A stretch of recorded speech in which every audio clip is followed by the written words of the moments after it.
All right, good evening, everyone. Hope everyone is doing well this evening. Um, Another beautiful day in terms of weather and where we live and the things around us. I hope everyone had a great day. Uh, I want to get started, but I don't want to ignore so many of the issues that are going on around us. And I want to say, I want to be cognizant of that. I know there are issues, way more important issues than what we're going to cover next. But that doesn't mean that what we're going to cover next isn't important. I know there's a lot of people, a lot of realtors, a lot of lenders, people in the title and escrow business, some buyers and sellers listening to us tonight.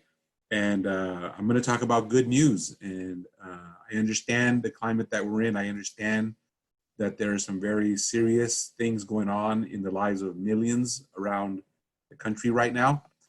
So if you would allow me for just an hour to focus on good news in our markets, in our real estate communities, in our businesses, and for buyers and sellers. Don't mistake it for ignorance or being unaware of what is going on. I'll just say personally, as an immigrant to this country and a minority in this country, I understand a lot of the issues on that side of the aisle.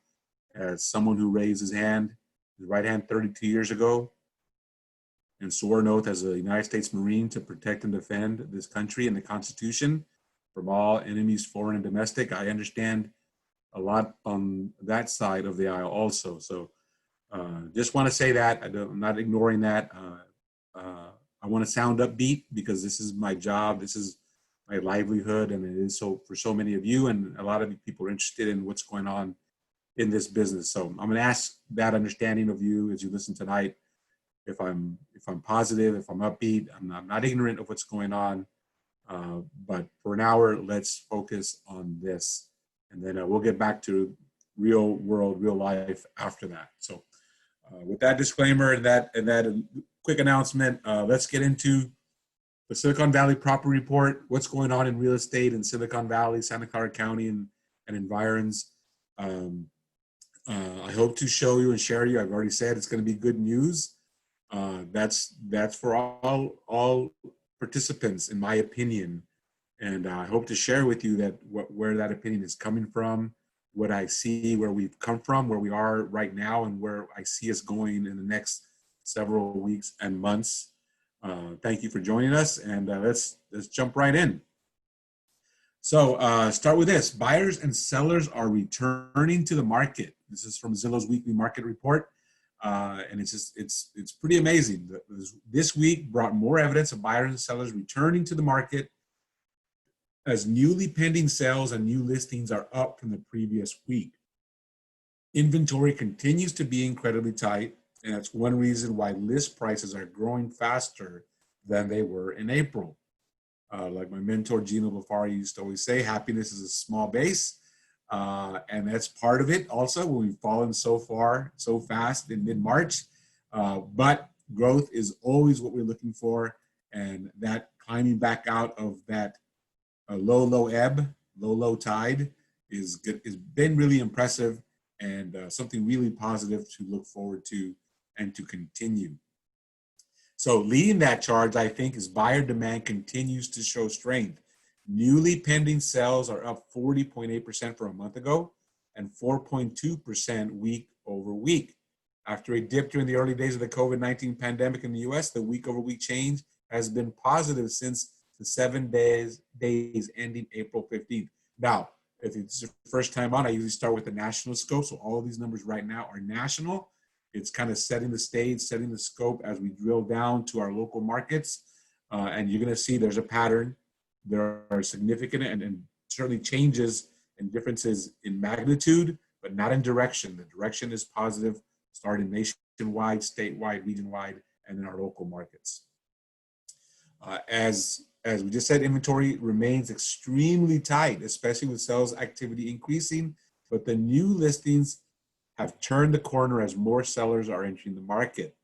Total for sale listings, again nationally, are down 23.3% year over year in what continues to be an extremely tight market, down 23% after reaching lows of down 50, 60% in some areas. So again, that is a red number. It's a low number, but it is much higher than it was a few short weeks ago.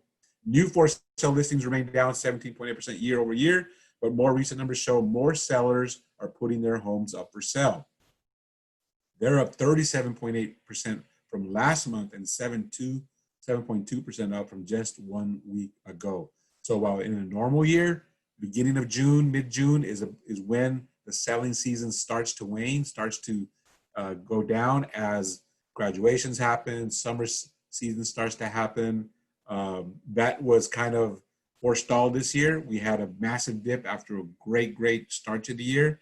And now, as we talked about last week, we're entering a second selling season.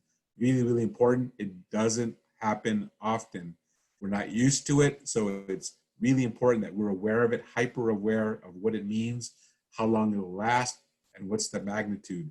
And just as a reminder for so many of you that have been with us since the first of these reports so many weeks ago, we are now in the market that we talked about and we shared with you 4, 5, 6 weeks ago. We always talk about looking at these indicators and trying to prognosticate what's going to happen next.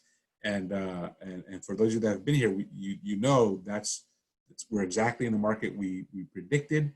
And think about that as we go through today's good numbers, so we know where we're going to be in 2, 3, 4 weeks, 2, 3, 4 months. Okay.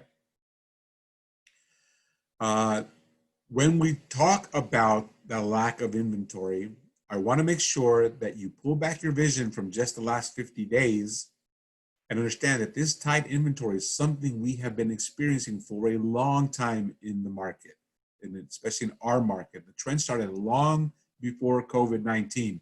Of course, when we're in the middle of March 15th, stay in place and listings disappear, it certainly hit us like a ton of bricks. But now we can breathe, we can understand what's going on and kind of refocus. And we can see here in San Jose for over a year, and certainly longer than that, but it's enough to see from here how much it has been declining. After a big jump up in 2019 in year-over-year listings, it had been slowly, steadily declining and getting lower and lower. Certainly, we hit a big rough patch after March 15th. That has started to rebound, but big picture, whether you're a buyer, a seller, a professional in this market, understand this trend has been with us for a long time. And that has caused prices to rise. We have seen that over time. I know going back 3 or 4 years, we keep hitting new numbers, new highs, and it seems like this has to be it. It cannot go higher. And we were proven wrong every single time. And we just experienced that again over the last 50 plus days. Certainly the lockdown, the unemployment numbers, that's going to erode our values. That's going to erode the equities gained in our markets. And it just hasn't happened. And it's all a function of that lack of inventory. Demand has remained steady, at least constant to the relative supply. As that supply stays super low, the impact on prices should be negligible and positive in as long as that ratio remains the same. When we go into the local numbers, we'll show you that. This is a great article from Keeping Current Matters, something that we talk about a lot, and it does a great job of synthesizing big numbers, big information into something that's easily digestible and well-referenced and well-studied.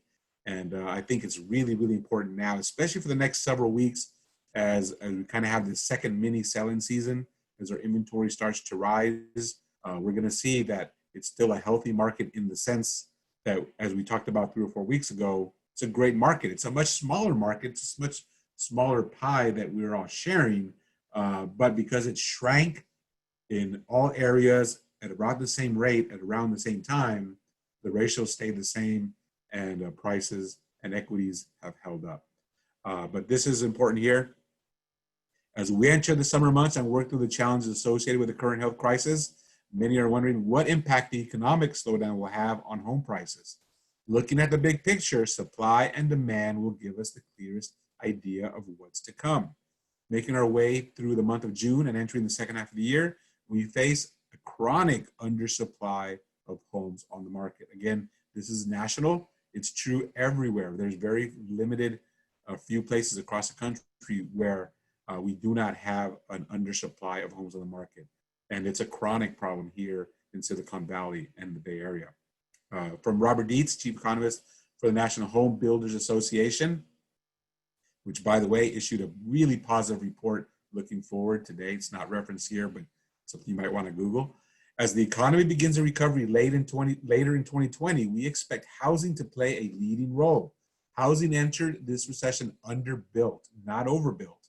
Estimates vary, but based on demographics and current vacancy rates, the U.S. may have a housing deficit of up to 1 million units. No matter how hard these home builders get back to work, they're not going to make up that deficit. And that will not make up the deficit in existing properties either. So this low inventory environment to persist and to maintain for the foreseeable future in our area especially. Given this undersupply of homes on the market today, there is upward pressure on prices. Looking at the simple economics, when there is less of an item for sale and the demand is high, consumers are willing to pay more for that item. The undersupply is also prompting bidding wars, which can drive price points higher in the home sale process. When we are working with buyers right now, it's a very conversation to have. They're getting inputs from the news and other sources that are negative, that seem to point to the obvious that surely prices have to drop. People are losing jobs at record numbers, unemployment rates, the CARE Act. There's so much bad news hitting us.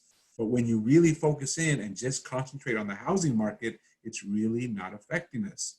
And we're still in this, when we can talk about bidding wars in our market right now, in lockdown, no matter the phase that we're in, phase 1, phase 2, phase 3, selling in less than a week for the best properties, the premier properties. And so I understand it when we're talking to buyers and saying, well, actually, it's going to be very competitive.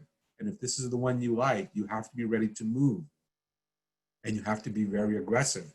And it just goes counter to every other input that they're getting. And they don't look at the numbers like we do every single day. And you need to be empathetic. You need to understand that the inputs that they're getting and the inputs that we get as professionals are quite different. But at the end of the day, if they're in the market to buy in this valley, in this time, with this lack of inventory and the competition from the buyers in the market, prices are only going one way. So as these buyers return to the market, as the country rebounds from the pandemic, a limited inventory of homes for sale could fuel bidding wars and push prices higher. That's a national view.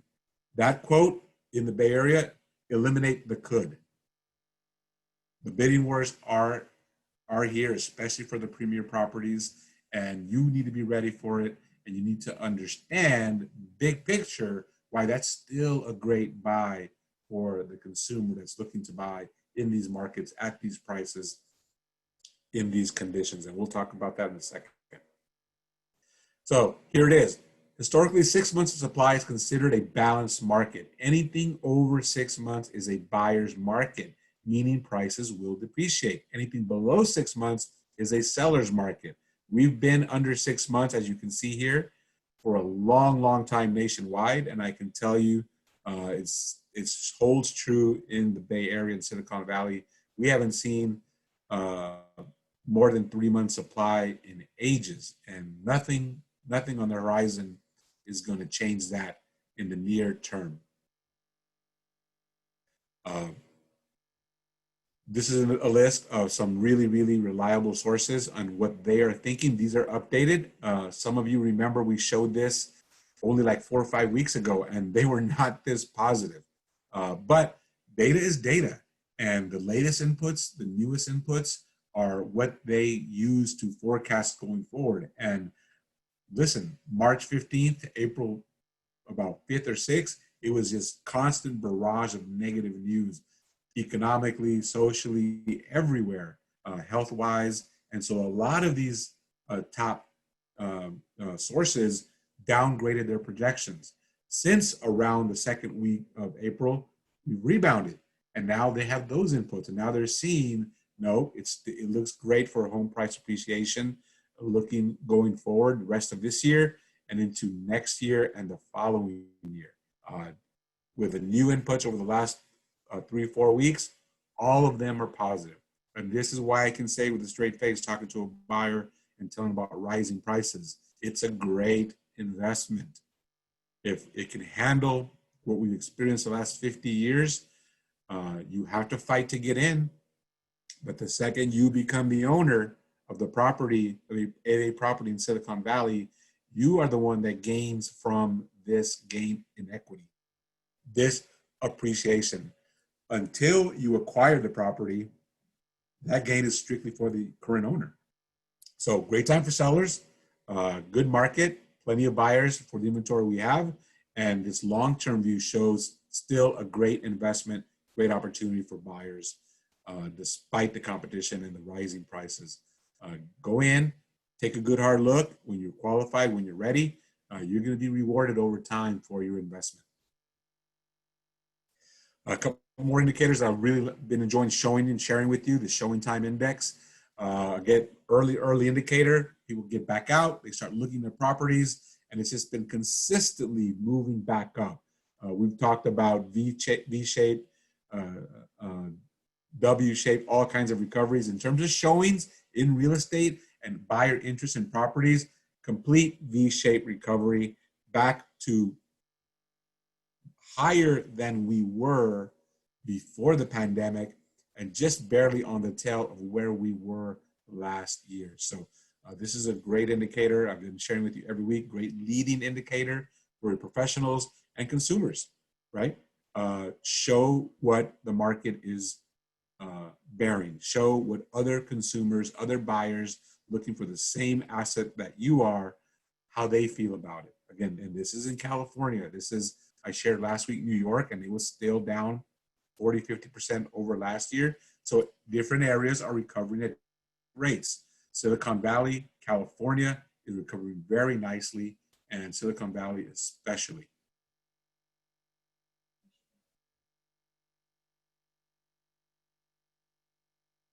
Someone has asked, have any markets passed peak prices of May of 2018? We're going to touch on that a little later. So when we get to the local numbers, I think you'll be surprised.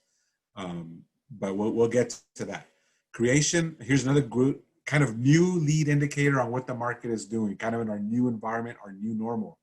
And I always like to talk to everyone about look for what has happened so you can understand your markets, you become educated, you become really, really proficient in your industry, in your work craft. But you also should start learning what leading indicators are out there. And this is a very new one. This is how sellers and property managers reacted, sellers to the new environment of how do you show properties? If I'm going to sell my property, I want buyers to see it. How am I going to do that? And this is it. Creation of 3D home tours soared as stay-at-home orders expanded across the country.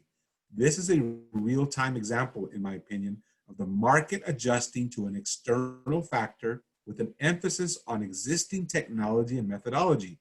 3D tours are not brand new. We didn't invent them when COVID hit. They were already there, but they've moved from a luxury element to an essential element overnight. And look at that growth, 600%, just incredible. And it's the public, the consumer, the professional reacting in real time to conditions in the market in place. And I think it is organized, and the impetus was the desire to own property, the desire to sell property never completely went away. The ability to do so and the willingness are two different things.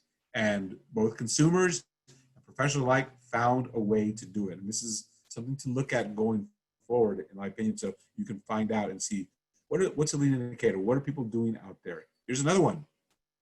Search on for sale homes online. Again, something I haven't shared with you in the past, but we see right around the stay-in-place orders given nationwide. Ours was around here in Silicon Valley, Santa Clara County. Initially, people just were not thinking about buying a home. Even though they were at home, even though they had internet access, even though they had hours and hours suddenly to fill in the day, it just declined. And then we had kind of a week after, week and a half, 2 weeks, it's like everyone looked around and said, wait a minute, we still want to buy a house. And their first step was to go and search. And so you had this steady, and then just exponential growth in online for sale homes. And again, something else for you to keep tracking, both as consumer and as a professional, showing the early interest in what's going to happen next in the market. You see this continue to rise. Great news for buyers in the market, which is great news for sellers in the market, tracked over time. All right, so another really would spin. I hope those of you who have been with us week to week, are starting to see that how do you track activity that can then identify performance in the market in the weeks and months leading immediately following. And this has been a great godsend as far as I'm concerned, these reports that are coming out on a weekly or daily basis. And so I'll share these real quickly with you to catch up. Again, it's the American Enterprise Institute Housing Market, what they call the Nowcast.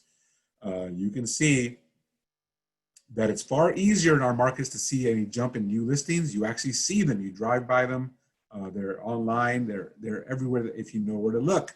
But it's much harder to quantify new buyer activity.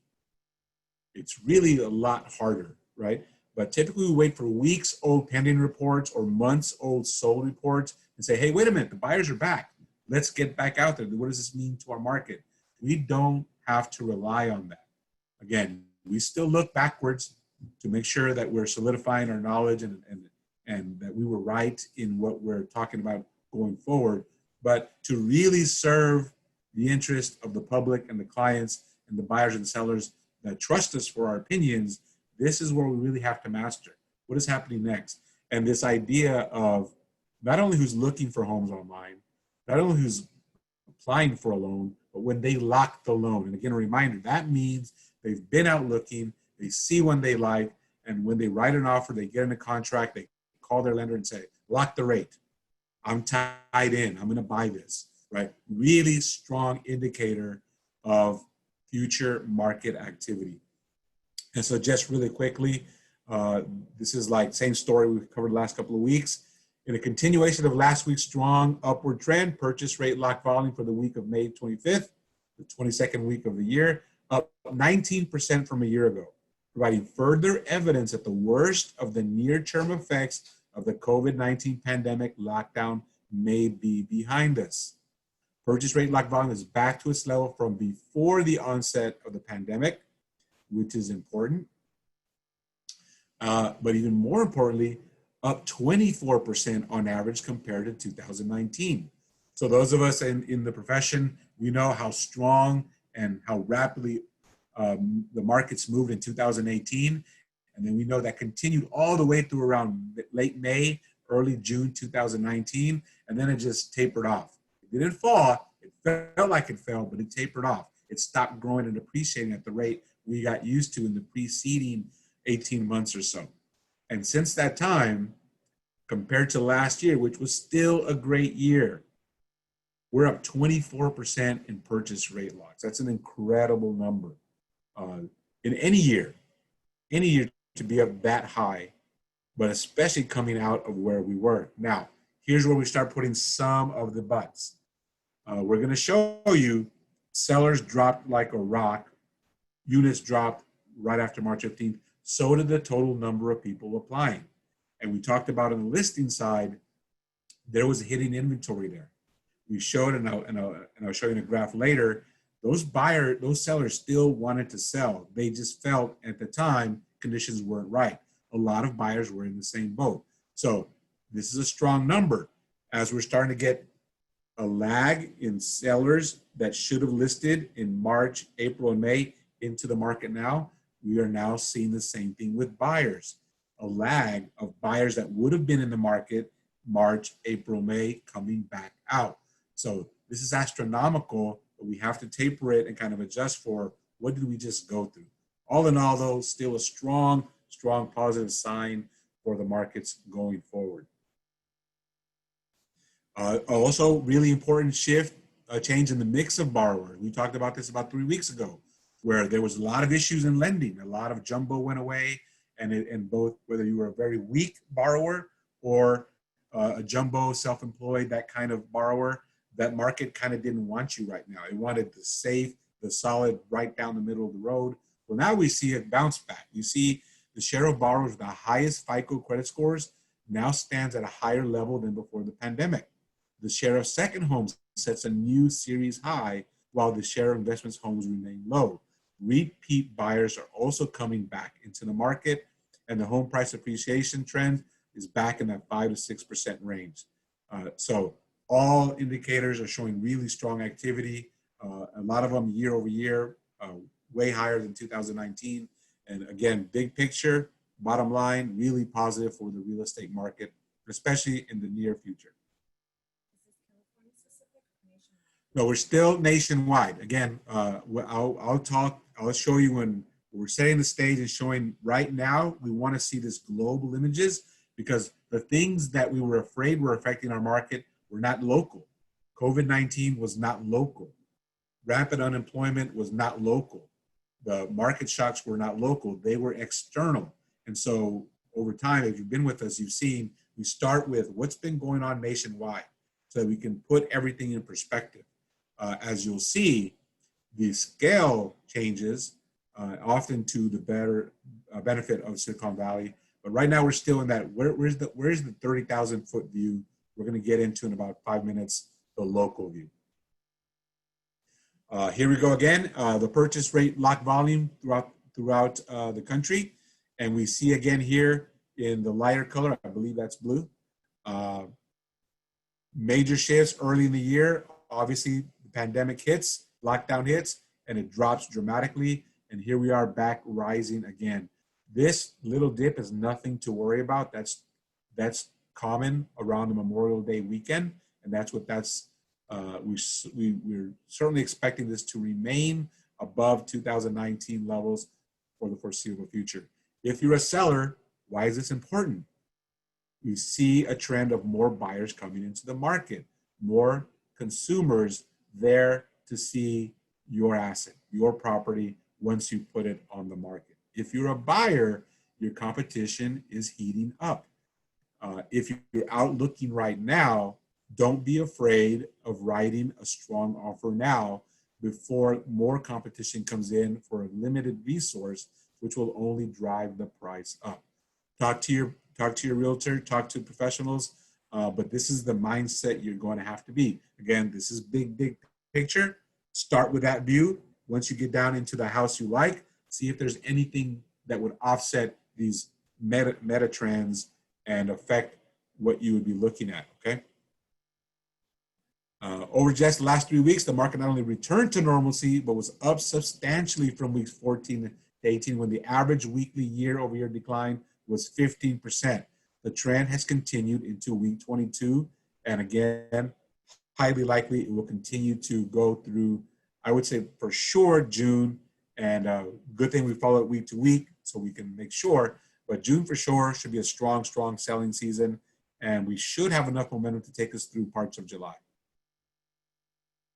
As a result, the last 2 weeks strong purchase lock volume combined with strong volume weeks 1 through week 1 and 13, year-to-date volume is now running 12% ahead of last year. Again, unimaginable before we went through.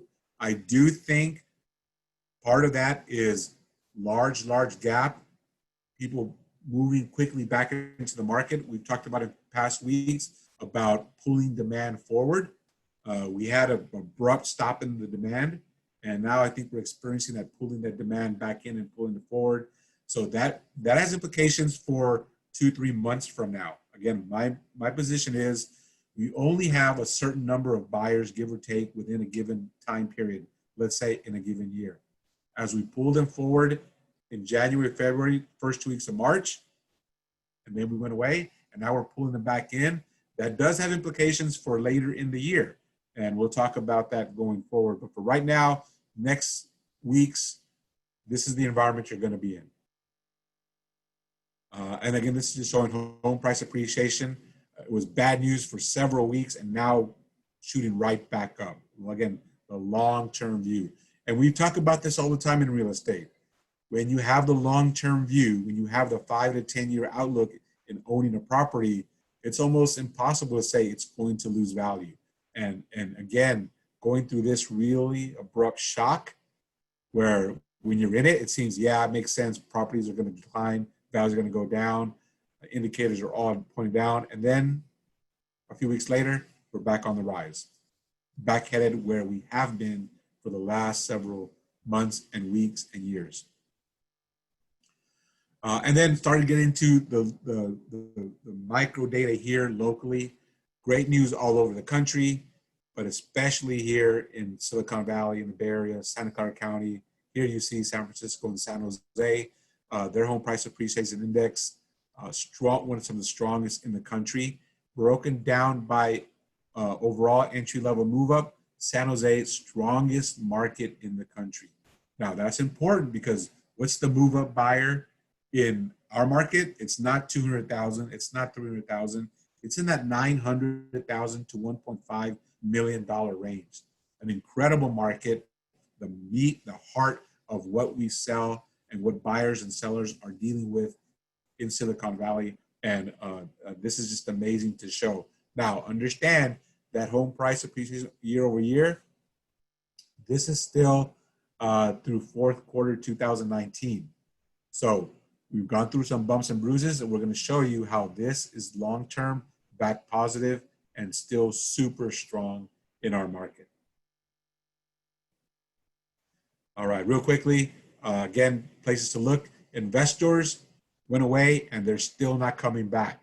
Surprising, perhaps, second homes skyrocketing. I put over here, it's too early to be a trend, but perhaps people are understanding the convenience of having a second residence during lockdown. I mean, that's just me thinking out loud, but it's just amazing. I guarantee you no one predicted this, but the numbers are the numbers. Almost a doubling from the bottom, and way higher than it was pre-pandemic and way higher than it was last year. People are really looking at second homes right now. It's an important thing to consider. Self-employed, also very important to be aware, took that shot and still has not recovered, right? It's not surprising when you think about it. As we talked about earlier, as soon as the issues hit, as soon as lockdown hit and our unemployment rates skyrocketed, lenders, investors were very reluctant to lend. And they had a very narrow road on who they were willing to lend money to. Self-employed borrowers, even highly compensated self-employed borrowers, were not looked at favorably by those investors. You owned a small business, that's awesome, that's incredible, but it's shut down and you have no clients and you have no income. I'm not sure I'm going to lend you money. So that was not surprising that really shrank. So again, something to watch for. This is always a strong cohort of buyers in our market in Silicon Valley. So pay attention to this as we start to reopen, entering phase 2, entering phase 3. Shops are starting to open, restaurants are starting to open. That's really, really great positive news for our self-employed in our markets. Let's see how the investors and big lenders react to that. Let's see if they open back up their jumbo products and other things to allow self-employed borrowers to jump in the market. And then, of course, the first step, I guess, is do these self-employed people feel comfortable and confident enough to invest in a property? So something for us to watch in the weeks going forward.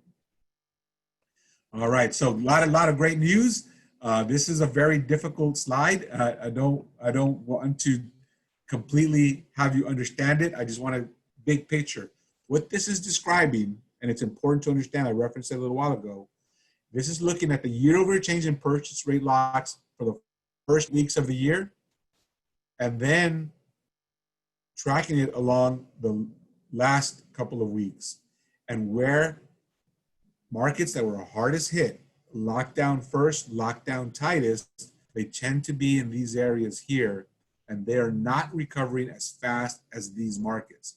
Why does that matter? We need to start tracking this and to see, is this jump in the market really self-confident borrowers and sellers are really market reacting to all of the news in the market, or is it simply that hidden buyer and seller pool being pulled forward, that pool of buyers and sellers that we lost March, April, May, all coming back at the same time? I don't think it is, but to be really on top of what we're talking about in terms of what's happening next, we'll monitor this and we'll make sure. The other point to make here is consumers are not looking usually at the data that we are. Their inputs are different. As we go forward, we're going to see in the news the economies, the markets in these harder hit areas are going to recover slowly. I can tell you real time, even though, for example, Seattle and San Francisco are on this lower scale, the real estate market is on fire. It is really, really moving fast right now. And so it is not reacting to these larger scale indicators. And so it's super important for us to really understand the micro level that we'll get into in a second. All right, here we are. So for the 5 counties in the Bay Area, Silicon Valley, here we go. As we showed right after SIP, as showings resumed, we see clear patterns. The market disappeared. It kind of hung down at a really reduced level for several weeks, and now it's coming back. The sellers are back, and the buyers are coming back. New listings, leading indicator to pending and sales. You can't sell what's not out there. So as the new listings started to come out, sales lagged that jump, but now you see it several weeks after the jump in listings, the jump in pendings followed. And this is what we can expect to see going forward. How strong this balance remains tied to each other will really show us what we can expect in pricing going forward. This is that hidden inventory we talked about. This jump in new listings, is it all of these lost listings coming up at once? What should we expect for the rest of the year? I think we'll see a really consistent number of new listings going forward. The numbers in the counties, again, year over year, still low, but rising. TFTs, again, back to normal, cancels back to normal, withdrawals after that first initial week of stay-in-place orders given, back to normal. That's really healthy for our markets. New homes listed, we can see rising again at near or above last year's levels. So all really good positive news. And we list them, we have to sell them. So solds, again, not quite back to 2019, but again, this is a lagging indicator. You get the listings first, and then you get the pendings, and then you get the solds. So what you need to concentrate on is this steady decline as listings disappeared, and then as listings came back, this slow and steady climb back up. Really focus on this. It's trending upwards. We'll show you again some more numbers to solidify this in your regions, but all really positive indicators to maintain the values. If we did not lose value here, we should gain value here. Kind of leading to that question that someone asked a little earlier. Change contingent, again, really elevated at or above last year's levels. Change to pending, same thing. Really nice recovery here and showing a real good appetite for buyers in the market. So digging into the numbers here locally, Santa Clara County, this is what I measure every Monday in these categories. I record what these numbers are for the county and compare it year over year so I can see that trend. And then I compare it to how fast it's moving from the beginning of the year so we can use and compare and contrast that. And what we see here, inventory took a slight dip this week, but that is not that unusual for the first week of June around this time period, as we can see in some previous years. So nothing to worry about. In my opinion, we should see this maintain going forward. But again, we track it every week so that we know and we don't have to guess. Pendings rising week over week after that initial drop in March 23rd, I believe it was. It's rising consistently and constantly now, continues to move forward, single family, condos and townhomes. So we're starting to get that balance moving back up. Again, maintaining and growing our equity positions and values in the county. Here's what I was discussing earlier. The year-over-year numbers, if you focus on that, it just looks really, really bad. But when we understand why they're lower, and then we see they're consistently lower across each category, maintaining the equilibrium we had between buyers and sellers. I say equilibrium, but I just say consistency, because we didn't have equilibrium. We had more buyers than sellers driving prices up, and that is continuing on from the beginning of the year, which I like to track. We see this big jump in new listings, in active listings. Pendings are rising quickly. This is very healthy. We're still lagging and trailing actives. When we look back at 2019, when we had that really dramatic growth in equity, and we had the multiple offer situations and the bidding wars going at fever pitch, you could see that imbalance there. Pendings way outnumbered listings. And although pendings were growing at a steady clip from the start of the year, by this time, and I'll remind you, this is when we started to experience that slow, that drop in equity positions, never drop in prices, but the rate of growth stopped. It's because sellers jumped into the market and started growing at a dramatic rate. This is a big, big number. This is more manageable. Pendings are rising quickly and inventory is rising, but I think at a manageable level, which should indicate in the very near term, I'm talking the next 60 to 90 days, value should go up. So someone had a question about values and prices compared to previous. I think we're going to pass them. I know we're going to pass them. I'm not going to equivocate. We're going to pass them because we never really dropped in real values, real terms, and we maintained through 2019. And now getting past COVID, this indicates to me you've got to be ready as a buyer, as an investor, to pay a premium on the properties in the market. All right, I promised you last week San Mateo. We're starting to gather that information, and you see some of the same ratios. Obviously, smaller market, lower units, but we see the same kind of trends. Inventory took a slight dip in single families, but pendings are rising nicely all over the place compared to previous years. Nice balance, really positive for maintaining or growing equity for homeowners across the county in San Mateo. You see here, not as volatile as Santa Clara County, but you see the same kind of year-over-year number. Condos are up. That's got to be really surprising for anyone that would have thought about this even 6 weeks ago. But again, very healthy number with all that we've been through. Pretty solid across the board. Pendings still down year over year, but rising nicely. Again, if we recall the rapid growth in 2018 in equity, we're about in that same pace. We're pretty close, or getting closer, I should say. We're not pretty close to getting back to that imbalance where buyers are overwhelming the available listings and driving prices higher. So this is where I like to show these trends. We know what happened in these years. Our current mixed ratio is not unlike 2019, but I think we have the ingredients for a pretty rapid appreciation over the next several weeks as the buyers in the market overwhelm the listings that we have available to us. San Benito County, again, much smaller county, but overall trends are the same. Rising nicely, the same year-over-year trends, and from year-to-date trends all pointed nicely. Now, unlike San Mateo and Santa Clara County, 2019 was the year of movement in San Benito. So those of you that live and work in San Benito and you recognize what happened in that market, the valuations, the prices going up, you're back to similar market, similar mix shift in that market too. So positive news in San Benito overall.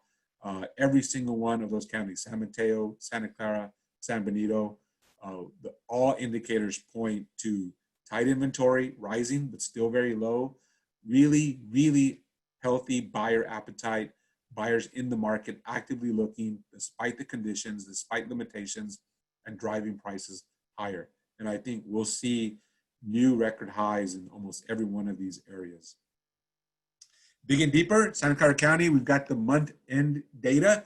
I captured it down here. It won't really be released until the 10th of this month, but I made sure and went in there, and I want to show you again for those of you who have been following. We see in the down here at the lower left hand, the for sale, sold, and pending numbers.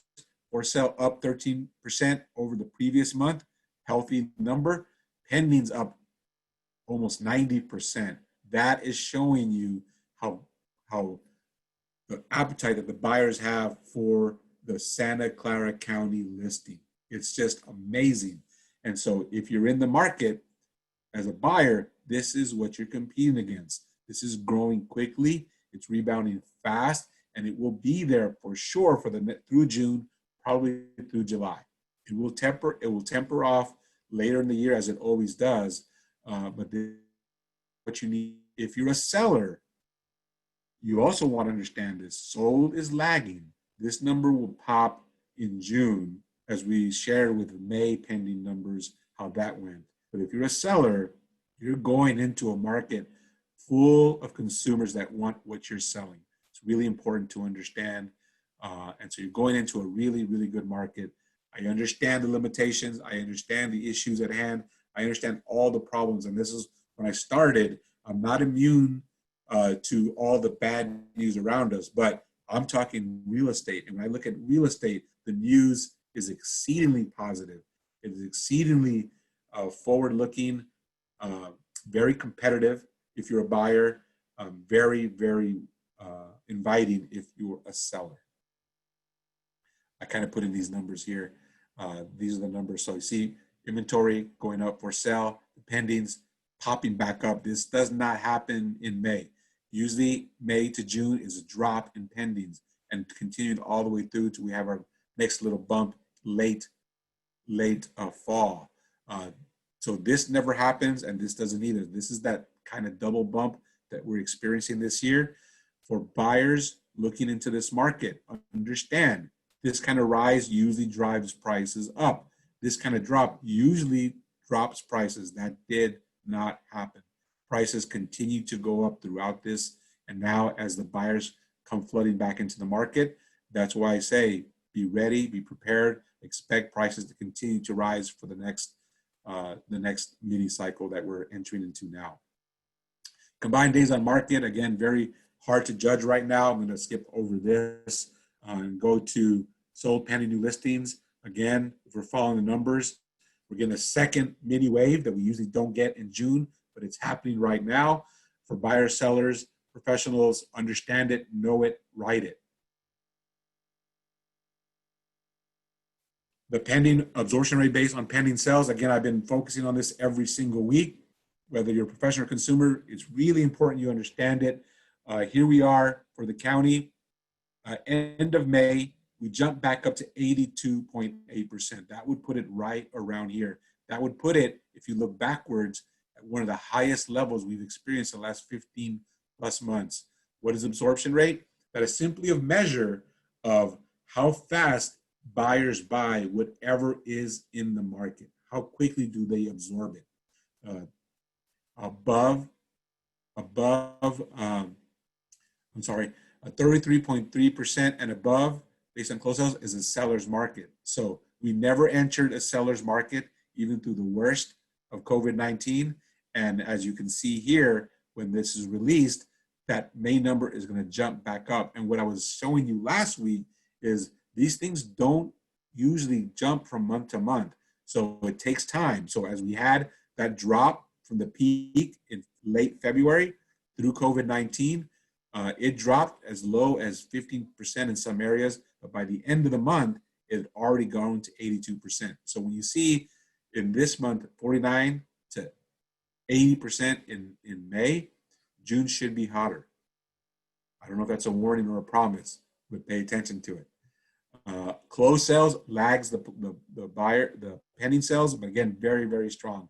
I show you down here, through the first 10 days of May, it continued to drop. It continued to drop all the way down to 12% into a neutral market, into a buyer's market even. But what happened by the end of the month? Back up to 50. So we had a really, really big resurgence of buyers into the market. and finished the month strong, right back up into that 50% range, which is a solid seller's market. And I'm telling you, it's going to continue to go up. Those pending numbers that I showed you in the previous slide will transform into closed sales and dramatically increase this number. And again, looking backwards, it will be one of the highest rates we've experienced in the last 15, 18 plus months. Our heat maps. This is a measure again of compared year over year for the given week. What is going on with our active listings? Again, if it's the first time seeing this, it looks scary. All red everywhere, falling active listings everywhere. If you read this every month, like I hope you do, every week, like I hope you do, you understand not only is this okay, it's better than it was last week. So our inventory in downtown San Jose, 30% lower than it was last year at this time. But last week, it was around 40% lower. So we're trending back into that range where sellers are coming back into the market. That is our leading indicator. As long as we have sellers coming back into the market, which we're showing, and we have buyers out looking, buyers locking their rates, that's a leading indicator that we will absorb all the new properties that we put on the market. And that's why I keep repeating last week and this week, it's great news for buyers, it's great news for sellers. And this is what demonstrates that. Pendings, again, first blush, all red everywhere, but these are lower numbers or higher, depending on how you read your number line, than it was even last week.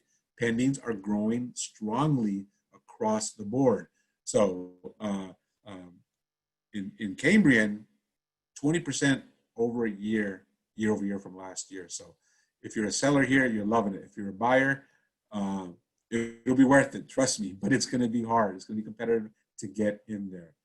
Our peninsula, Palo Alto, again, it's a world of its own. Doesn't matter, doesn't care. It's always hot. It's always really, really active. So those listings, 40% increase year over year from last year. Pendings, 20%. So very strong market in the peninsula, all over the place.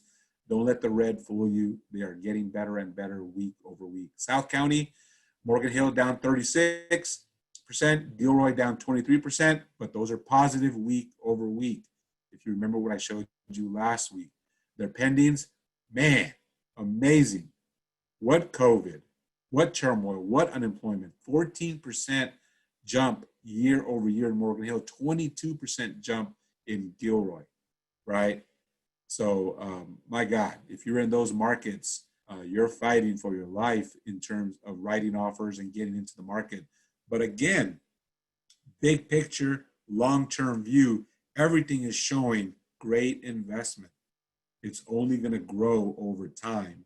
And so don't be disheartened if you're looking in these markets.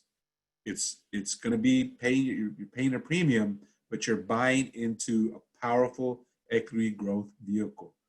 And I want you to be heartened as we've shown the trends. And if you continue to look in these markets, just incredible what's happening in South County for us right now, and in more micro markets within our county. San Benito, these are actually very good numbers, only down 20% year over year. This is law of low numbers. There's not many listings in San Juan Bautista. They're doubled.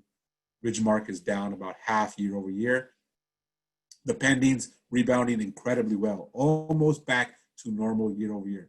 So you're going to see something. Our outlying markets have rebounded faster, but we're catching up in Silicon Valley and growing very, very quickly. San Mateo County, again, you see down here, solds up 14% already from April. So this was the immediate impact of COVID. How did it compare the following month in May? Really nice jump. Inventory is up by 14%. Pendings are up 44%, and available listings up 17%. So incredible rebound in San Mateo County. You're going to see that in prices. You're going to see that active market growing and showing really, really great signs of health, not only maintaining equity and prices, but growing them over time. I'll show you again here I think I have it here. Yeah. Absorption rate based on pending sales. again, dipped down into 51% range, which is still a great seller's market. And you're going to see May grow into 64% when it's released, a 28% increase from the previous month. So agents that were working in San Mateo County, you know how strong it was in April. May was even better. And again, you should expect June to be even stronger. The closed sales, again, trailing, a lagging indicator to the pending, very, very strong. Never went into a neutral market. High seller's market. Finished the month at 46%, so it'll maintain for May, and you should expect to go through June based on those pending numbers as they move into closed numbers. I think that's what I have for you today. I have one more question, but before I do that, the person that asked, how does prices compare right now to the last peak? So I hope you see while median prices dropped in many of our markets, relative prices comparable in a neighborhood, a house year over year, never really fell. So what we see right now, the massive jump in the first 6 weeks of the year, followed by what could have been a traumatic COVID-19 lockdown and everything that followed. We've recovered. Recovered is not even the word. I mean, rebounded, exploded back up. We're right there.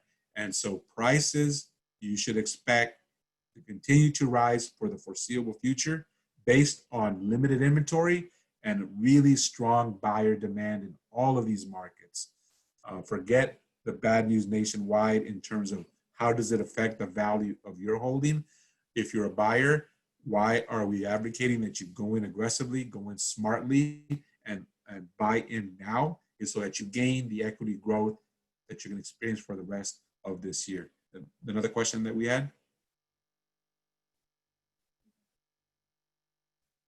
Oh, so someone asked, how would you combat this objection? Demand should go down dramatically because most tech companies are allowing employees to work from home, so most will leave the area.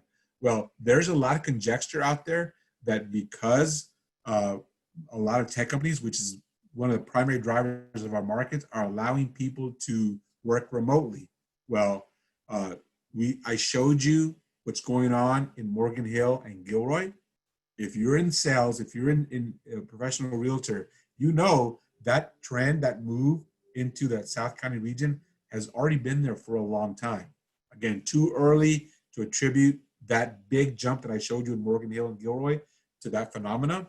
But even if that continues, remember, before all this hit, most of the tech companies in our market, in our area, were underemployed. They were looking for more buyers. I'm jumping a step. They were looking for more employees, which become buyers. And so even if that's the case, that will allow them to bring on more employees. And I've seen reports, and I'm sure you have too, they're adjusting their packages. Okay, if you're going to work for us technically in the Bay Area, but you can live in outlying areas, your cost of living is lower, your package is lower. That, I think, in my opinion, would only draw more interest and more growth into these markets over time. And that requires a much deeper answer. And maybe I'll use it as a standalone for next week. But I don't think that's going to be an issue. I think that will be net positive long term. Those of you that have known me for a long time, I've talked about when we only look at Silicon Valley and we see the growth, and it always seems like it can't get bigger. It can't get bigger. It can't get more expensive. But I'll always remind you, look outward. Look into the mega cities around the world. Look into the Tokyos. Look at Mexico City. Look at Barcelona. Look at New York. There is always more growth. There is always more capacity. And I think, in my opinion, this is just my opinion, we're just barely entering that phase in Silicon Valley. Luckily, for those of us that live here, that can mean more employment, more work, more revenue without dramatically increasing traffic and things like that. So even that, in my opinion, that ability to work from home, net positive as we look at our outlying markets that I know we all work in. It will still remain that the attraction will be to the centers to the hubs, which will never change in Silicon Valley. So thank you all for your time. As we started, I hope this brought you into a short period of good news, positive information, positive affirmation of where our industry, where our economy, where our livelihoods are going. Now you've got to go back to the news. And it's all very real. It's all very important. I don't want to diminish it. I don't want to ignore it. But I was really happy to share really good, positive news with all of you. Heck, it's good for me just to say it because I've got to go to that real world too. And I'll close with a personal note. When it started at 6 o'clock, when my oldest daughter, Sarah, was supposed to be walking across the stage at San Jose State University, graduating from high school. So the real issues around us are here too. I understand them in a deep level, but cheap plug, congratulating my daughter for graduating. We're all affected in so many ways, but we got to move on. We got to keep going. And I hope I shared some positivity with you tonight. I hope you take it and go out and do some really positive work out there in our communities and in our industries. With that, good night, everybody.